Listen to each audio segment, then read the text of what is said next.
Hi, I'm Brian. I have Kevin here, who's a doctor. So, when did you decide that you wanted to be a doctor? I guess I always felt like, especially in high school, I was really interested in the sciences, particularly biology, not as much like physics or chemistry. And I remember even growing up, like my dad's like a computer engineer, and he'd, show me computer stuff or engineering stuff, and I know I wouldn't be interested at all. But I guess my AP Bio class, I really got interested in just how things work in the body. And then, as I started doing more research about, what things colleges had to offer, I saw that there were, certain combined, undergrad with medical school programs. Mhm. And that's what led me to kind of decide to apply that route. Of course, in the meantime, I also happened to pick up a job doing some clerical work at one of the hospitals nearby, and I felt like that environment of, you know, medical people helping out patients or just being in that environment, I felt very comfortable in, and that's what led me to, or what pushed me to apply for those combined programs. Okay. So, why did you want to become a doctor?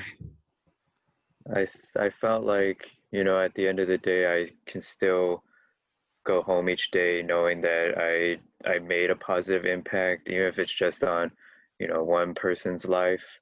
I Okay. feel like, I help them, whether it's from a health standpoint or even a lot of the times it's, non-medical, like helping to figure out if they have the right caregivers at home or, um, figuring out some of the other, you know, stressors for them. I feel like that's a pretty rewarding experience.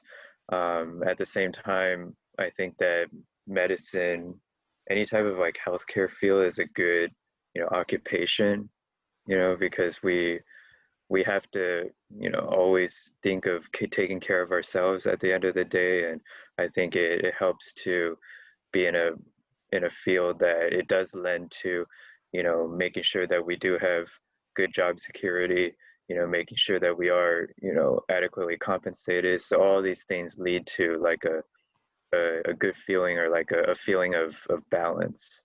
Okay. So, who or what were the influences that made you come to this decision of becoming a doctor?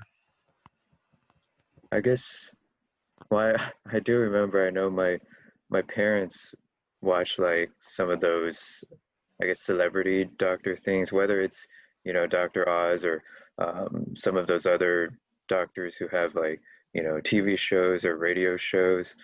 I guess for me, I never really had there was no one really in my family who was in the medical field. I know I do have a distant cousin who's a pediatrician, but I wasn't as in touch with her.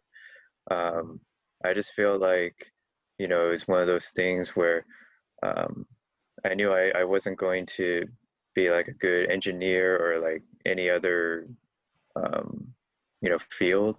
Mhm. Um, and I felt like, I wanted to take the chance to come to, I guess, apply to these combined programs. And, if I knew that I wouldn't have probably done it if I was going through the traditional undergrad route, like needing to do undergrad and then apply to medical school. But, I was lucky enough to get into one of these. And then um, I think just everything allowed me to just give me more confidence along the way.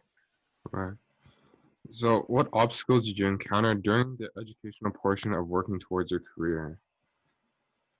I know that, going to I did go to a pretty competitive high school, and then when I first moved over from the Midwest, it was definitely a lot of shock to see like how, competitive, everyone was, or like, people just kind of, even talking about, academics as, their main topic of conversation. And like, I remember almost everyone at my high school, in my class, everyone wanted to be a a doctor or something like that, Hmm. and that means everyone was taking the same classes, um, and I felt like, first couple years it was pretty difficult for me to kind of keep up or, work at their pace. But then I kind of found a good balance, even with working a job in high school, I found, better time management skills. And then in college, you know, um, it was still kind of trying to maintain those good time management skills. And then in medical school, it's really a lot of material that they put on you, especially even at the beginning. Um, and so it was really just trying to adapt at each level, trying to make sure you have enough time to study what you need each day, and learning that it's probably not the best to cram everything at the end, but based on just how much information it is. Okay. So, how helpful has the information you learned from school been for your career?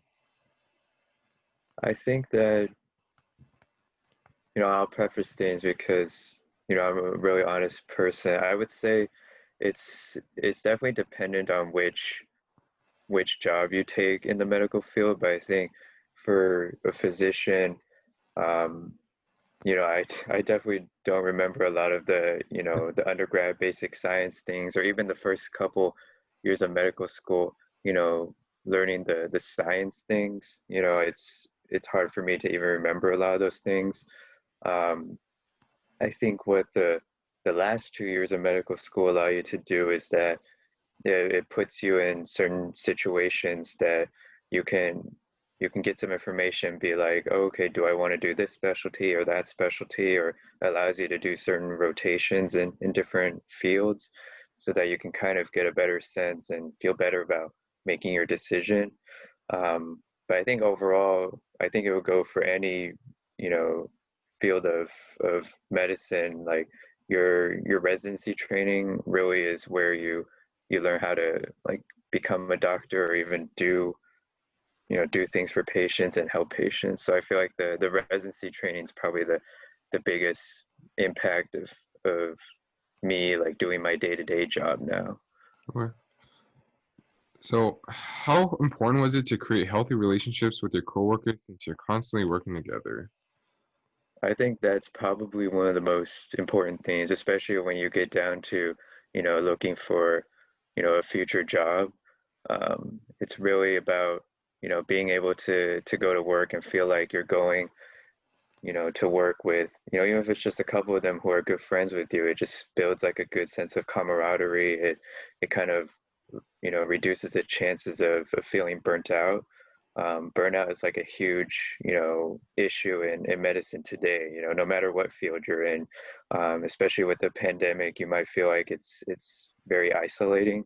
And so if you have, multiple colleagues that you can kind of touch base on with, whether it's difficult cases or just kind of life in general, I think it's definitely up there in terms of things you want to look for in to where your future job is. Like I chose my current job, you know, getting to know, the people I work with, and that's what makes me feel like it's a really good decision. Okay. So, what is it like working with patients with diverse backgrounds? Um, yeah, I mean, for medical school, I was in Philadelphia, and so there was definitely a lot of, underprivileged, patient population there. Um, for training, um, I was at Cedars, so I definitely saw both sides of things because for residents, we would take care of the underserved population, the people who didn't have health insurance.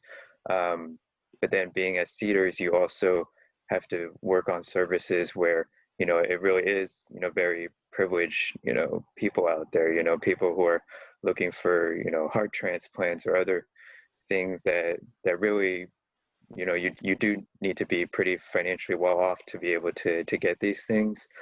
um, so I feel like it all kind of builds good perspective, and it really allows you to grow personally and be better able to relate to patients. At the end of the day, it's all about being able to find common things with patients, being able to relate to them, no matter what background they come from. They want to feel like they can trust in you and that you're on their side and that you're really out there to help them with their best interest in mind. Okay. How busy is a typical workday? Um, so for me, I do have a little bit of flexibility because I mainly see patients in the nursing homes, and so um, for me, I have a certain number of visits I need to get done, each month or each week. But in terms of scheduling, most of my days I can kind of schedule my visits how I want to do, um, and also kind of schedule, the best commute to each nursing home. There are a couple half days that I do have clinic, so those are kind of scheduled out for me. But I'd still say for the most part, still doing some work, probably 8 to 4, 8 to 5 ish on most days. Whether it's just finishing up charting or those types of things. Uh, so, last question. What is the approximate salary for a doctor that has been employed for the first time? Um, that's a good question. I would say, I mean, there's definitely different factors. There's which specialty you go into. So, obviously there's more, higher paying specialties on average versus, lower paying specialties on average. Um, but what people don't realize is that within each specialty, there's also a lot of variability. So, like I'm in geriatrics and palliative medicine, depending on, the the the employer you work for, or if you want to do like you know academic medicine versus opening up your own private practice. Obviously private practice has a higher ceiling, but certain things like working in academia or working for a larger healthcare system, you have your benefits supplied to you. You have other billing or coding things that you don't have to worry about as much. Um, for my field personally, I know it's probably one of the lower paying fields on average across the country. So probably be around maybe 200-ish or maybe high 100s, 100K-ish.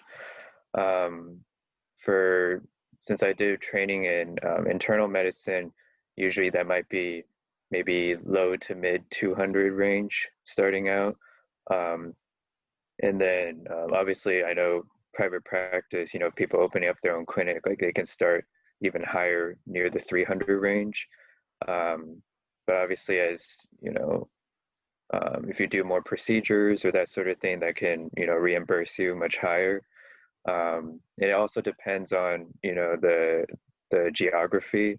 What's ironic is that even in the more higher, cost of living areas, like let's say on the, West Coast or East Coast, they might actually tend to reimburse doctors less than, if you were to live in the middle of the country, even if, the cost of living in the middle of the country is actually much lower. So that's something that I know. I have some friends who, if they're not particularly rooted in a certain place, they may actually take advantage of that, especially early in their career, to go to like go to the Midwest, make a lot of money with a lower cost of living, and then kind of later in life move back to the coast. So there's definitely a lot of variability and different factors that go into it. Okay. All right. This sums up our interview. Thank you, Kevin, again for showing up and answering these questions. I really appreciate it. Do Yeah, you no, have thank you for your time. Okay, Appreciate thank it. you.